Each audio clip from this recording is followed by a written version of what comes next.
Hello students. So in today's video I will discuss about what is the organizational plan and what is a system and procedure plan. We have already discussed about contracting plan, work packaging plan in the previous videos. Now the next phase in project execution plan is organization plan. So what is the organization plan? We will discuss.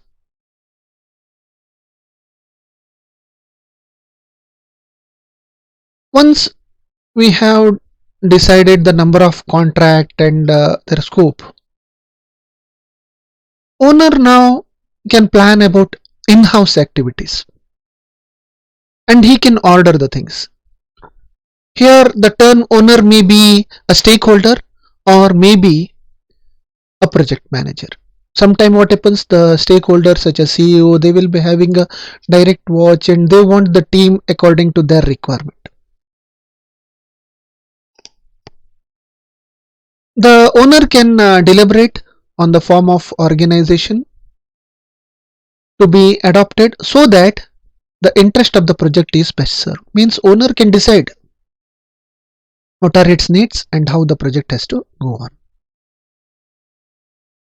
So several organizational arrangements are possible, ranging from pure functional organization to pure projectized organization. And the owner has to choose his own arrangements depending on the project size, location, complexity, work packages, type and number of contracts. Means now it is all about organizing the structure, the project structure. Now we will just look into this diagram. So here you can see, now here it is given as a project manager. Even the stakeholder can also have his view or he can decide. Take one here. You see here you can take a stakeholder. He can guide the project manager to make a team. Usually the project manager is organizing the team within the enterprise. Now here you see, here the team or organization team is in this particular example is managed like this. Here it is managed as engineering managers. Then under him a lot of engineering managers are provided. One is for Vancouver, another is for Santiago, another one is for Argentina. Like that different managers are assigned and they will be, this is the organizational structure. How you organize your team in within or outside. See, this is procurement manager. He is responsible for logistics and contracts. This is his organization. Then project controls such as planning, executing and cost reporting. These are managed under the project control. So project control manager may be assigned. Then administration such as legal, human resource and accounting. Most of these are managed by the stakeholders rather than the project manager. In this particular diagram, it is given in the as a project manager.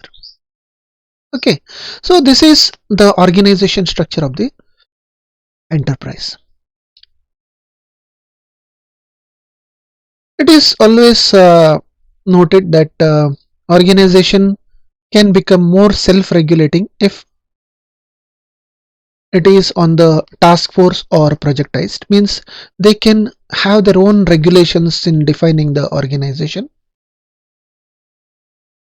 Participation in such cases fully identified themselves with the project objectives and would regulate their behavior on their own as situations may demand. Means the project organization may be changed or may be dropped, somebody may be dropped, somebody may be added.